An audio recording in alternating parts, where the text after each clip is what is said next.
The maintenance worker noticed at first a faint sweet smell like overripe mangoes mixed with metal coming from the presidential office's air conditioning vent. It was 5:43 a.m. on October 9, 2024, and Jacques Cayer had been cleaning the palace of state for 11 years. He knew every sound, every smell, every shadow in these halls, and this smell didn't belong. What he did next saved President Ibrahim Traoré's life and exposed an assassination plot so sophisticated that investigators would later call it the invisible death. Because for 23 days, someone had been slowly, methodically pumping poison into the president's office through the air conditioning system.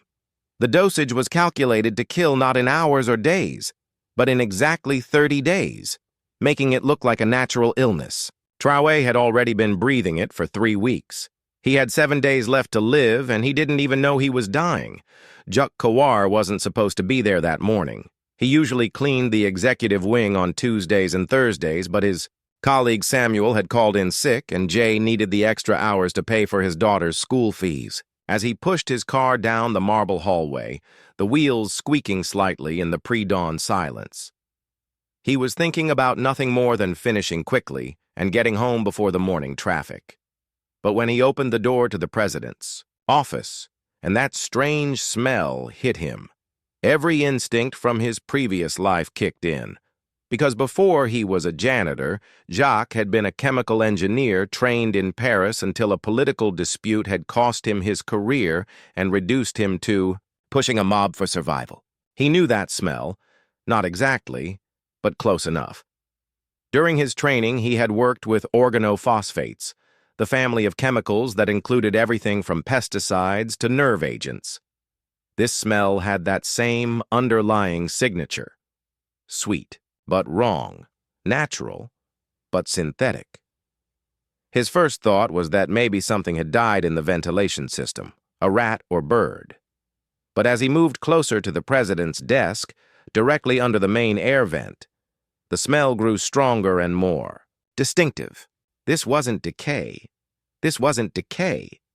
This was chemistry. Jug faced a dilemma. If he reported this and was wrong, he would lose his job, possibly face accusations of trying to create panic. A janitor claiming the president was being poisoned, they would laugh at him, or worse, suspect him. But if he was right and said nothing, he thought of President Traoré, the only leader in his lifetime, who had stood up to foreign exploitation, who had given people like Jacques hope that Burkina Faso could be more than a source of cheap labor and raw materials. The decision was made. Instead of reporting it through normal channels, JS did something that would later be credited with saving the president's life. He went directly to his nephew, Antoine Sawado, who worked in the palace's medical unit. Antoine was young, just 28, but he had something valuable: a degree in toxicology from the University of Adu, and more importantly, the latest chemical detection equipment that had been purchased just months earlier as part of upgraded security protocols. "Uncle, you realize what you're suggesting?" Antoine said when Jacques explained. "If we test the president's office without authorization and find nothing, we'll both be arrested." Jacques nodded grimly. And if we don't test and the president dies, Antoine was already reaching for his equipment. They had perhaps an hour before the palace fully woke up, before security shifts changed and the executive wing became impenetrable. Antoine's hands shook as he calibrated the portable mass spectrometer, a device no bigger than a briefcase but capable of detecting chemical compounds down to parts per billion. Jacques stood watch at the door, his mop and bucket providing perfect cover for why he was there. The first reading made Antoine gasp. "Dimethylmethylphosphonate," he whispered, his face pale. "Uncle, this is a precursor to saturn gas, but modified, buffered with something to slow its effect." He took more readings, moving the sensor around the room. The concentration was highest near the president's desk, specifically around the air vent directly above where Traoré would sit for hours each day, reading reports, signing documents, slowly breathing in death. "How long?" Jacques asked, though he dreaded the answer. Antoine was doing calculations on his phone.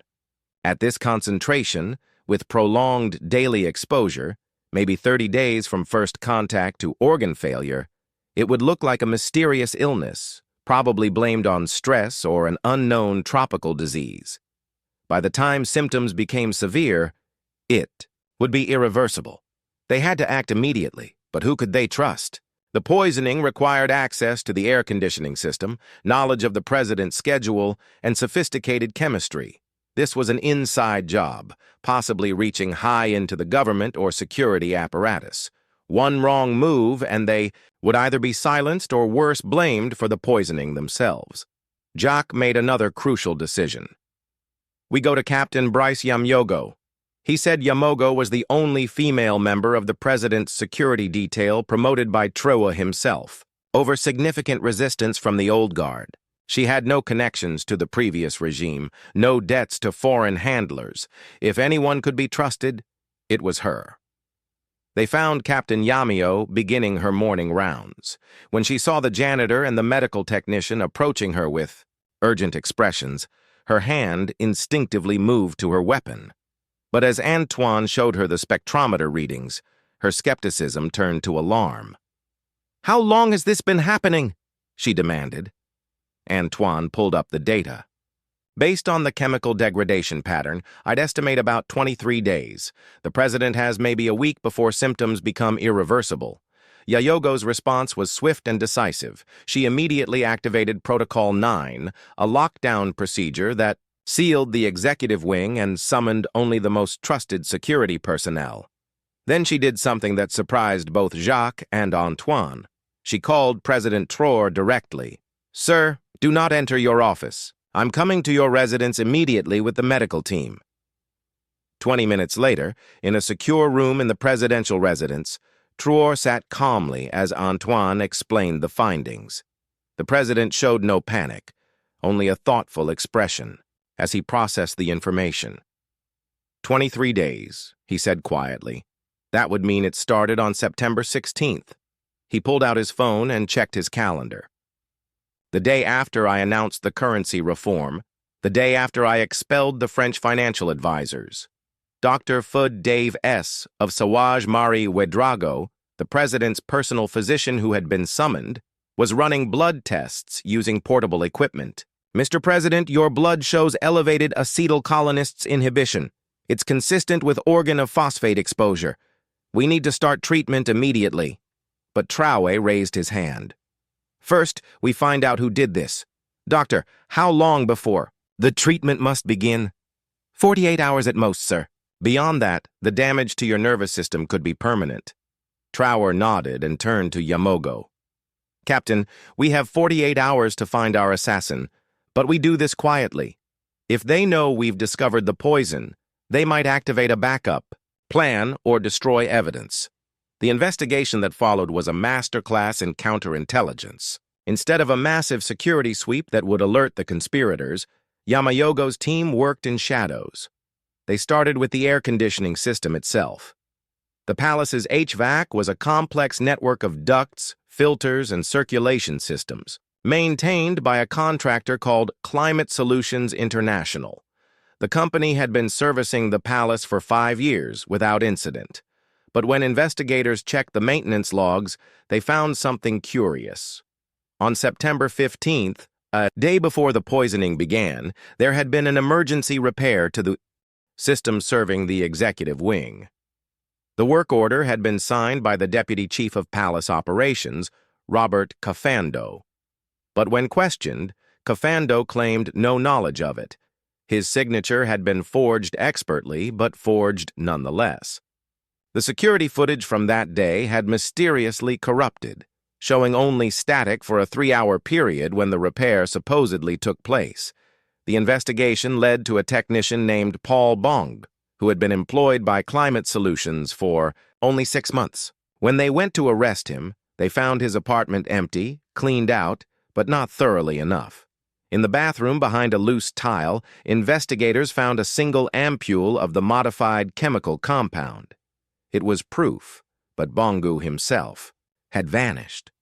Traoré, despite the poison still in his system, insisted on being part of the interrogation strategy. He didn't vanish. The president said he's being hidden. Someone with resources is protecting him. The president was already receiving treatment, IV chelation therapy to bind and remove the toxins, but he refused to rest. Captain Yameogu expand. The investigation checked every financial transaction from Climate Solutions in the last 6 months. What they found was a web of connections that led to shocking places. Climate Solutions had received a payment of $2 million from a shell company in Cyprus just 2 weeks before Bongu was hired. The shell company, when unraveled through 3 layers of ownership, traced back to a familiar source, Constellation Mining Corp, the same French company whose contract had torn up on live television months earlier. But the most shocking discovery came from an unexpected source. The palace's internal security system had a redundant backup that few people knew about. Installed years earlier by Chinese contractors as part of a cooperation agreement, this system had captured what the main cameras had missed. At 24:17 a.m.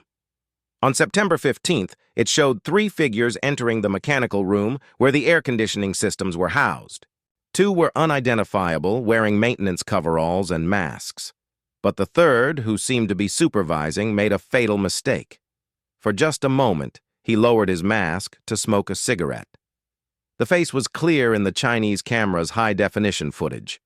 Michel Sandugo, the Deputy Minister of Interior, a man who had served in the government for 15 years, who had sat in cabinet meetings with Traoré, who had pledged loyalty to the revolution. He was also, investigators would later discover, the owner of several properties in Paris, purchased through his wife's maiden name, paid for with funds that far exceeded his government salary. The arrest had to be carefully planned. Sandogo had his own security detail, his own network of loyalists in the Interior Ministry. If alerted, he could flee or worse, activate sleeper cells for a broader attack. Traoré, still weak from the poisoning but determined to see it through, devised a trap. On October 11th, 43 hours after the poison's discovery, Traoré called an emergency cabinet meeting. He appeared healthy, showing no signs of the treatment he was undergoing. The topic he announced was a new security protocol for all government buildings. Sonogu attended, sitting 3 seats from the president, participating in discussions about protecting the very man he had tried to kill. As the meeting concluded, Traoré made an announcement. "I've been informed of a security breach in our air conditioning systems. Someone attempted to introduce a chemical agent. Fortunately, our new detection systems caught it before any exposure occurred." He watched Sandogo's face carefully. The deputy minister's expression didn't change, but his left hand, resting on the table, clenched slightly. "I want a full investigation," Traoré continued. "Deputy Minister Sandogo, since this involves building security, I'm putting you in charge." It was a brilliant move.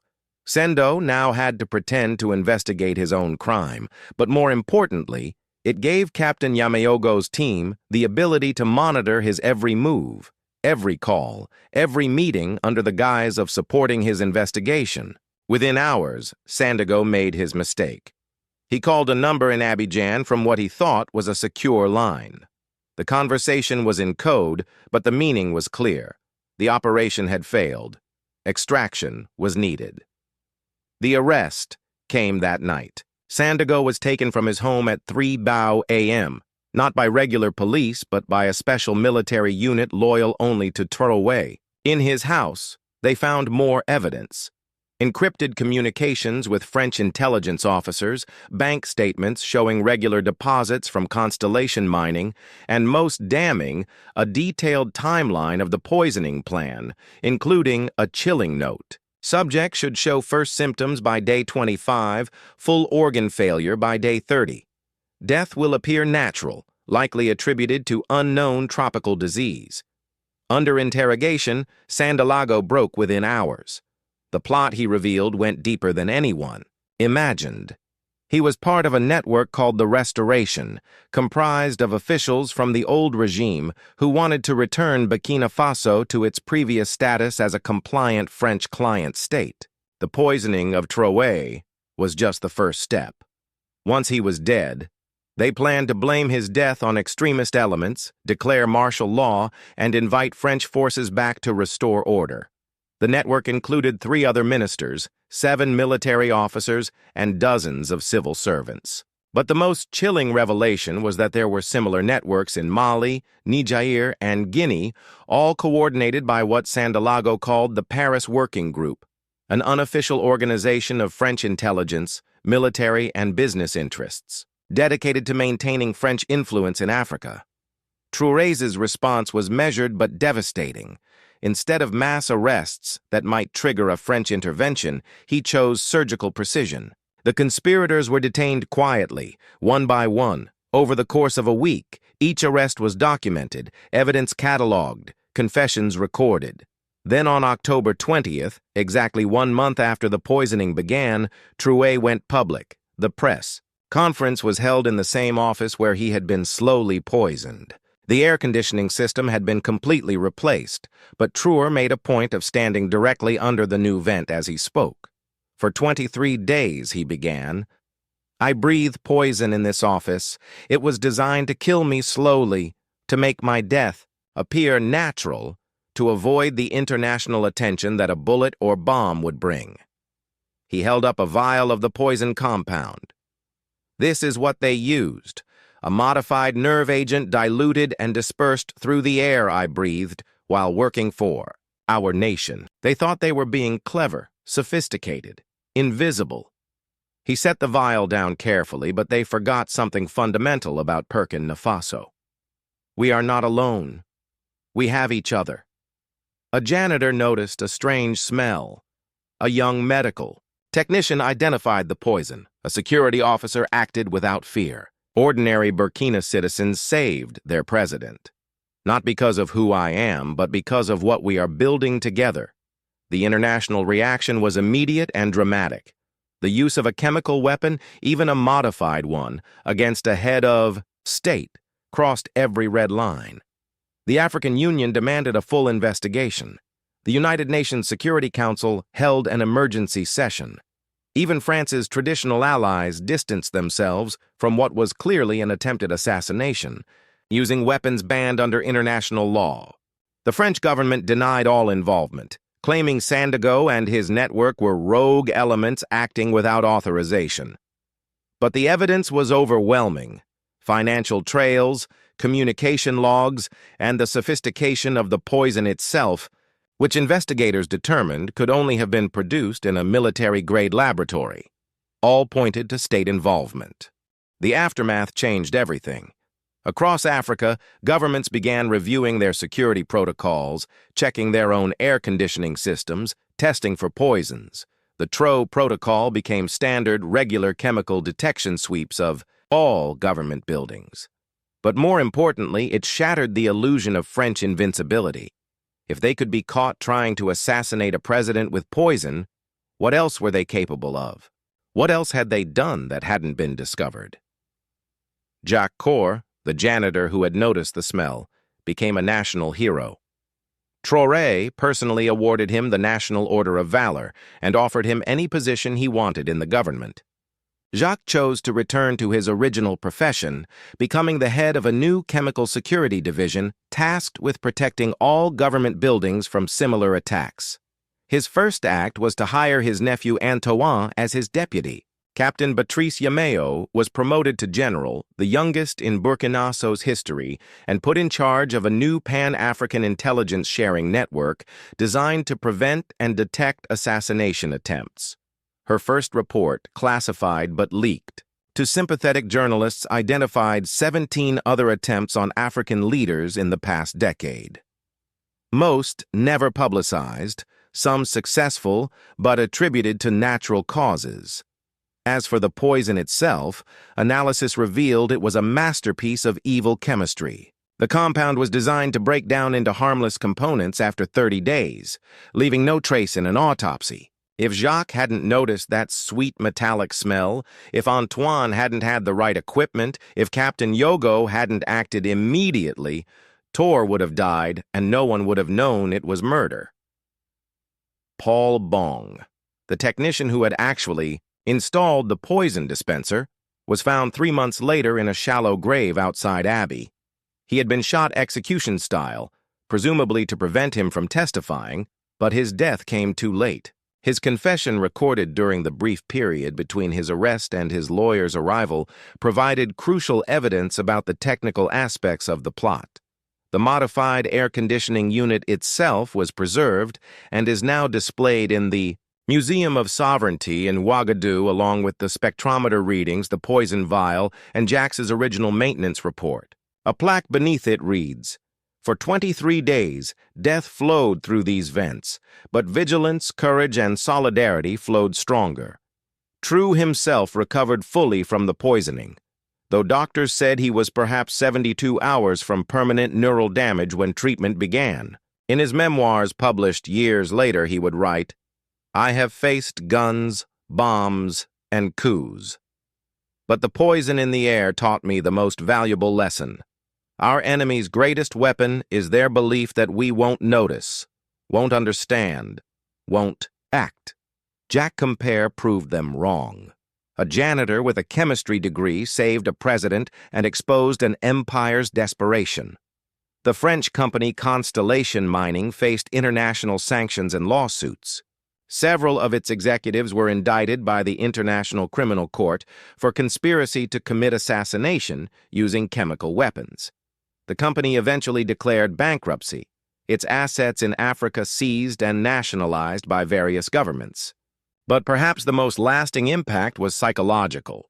The image of a president being slowly poisoned in his own office while working for his people became a powerful symbol of the lengths to which neo-colonial powers would go to maintain control. It also became a symbol of resistance. If ordinary citizens could detect and stop such a sophisticated plot, what couldn't they accomplish together? Today, every October 9th, Burkina Faso observes Vigilance Day commemorating Jacques Traoré's discovery. School children learn about chemical safety. Workers are encouraged to report anything suspicious, and the message is reinforced.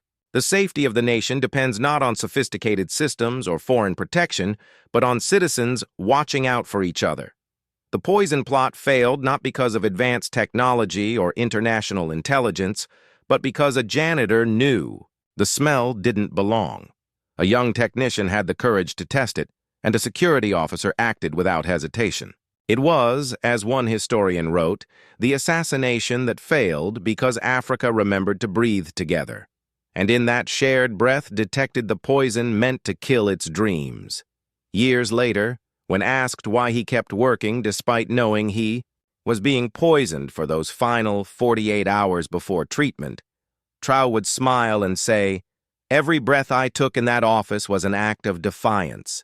They wanted me to die silently, invisibly. Instead, I lived loudly, publicly, and turned their poison into proof that no matter how sophisticated the weapon, it cannot defeat a people who refuse to stop watching over each other." The sweet smell of death had become the fragrance of freedom. And in that transformation, Africa found a truth that no poison could ever kill. Sometimes the janitor saves the president, and sometimes that's exactly how revolution survived.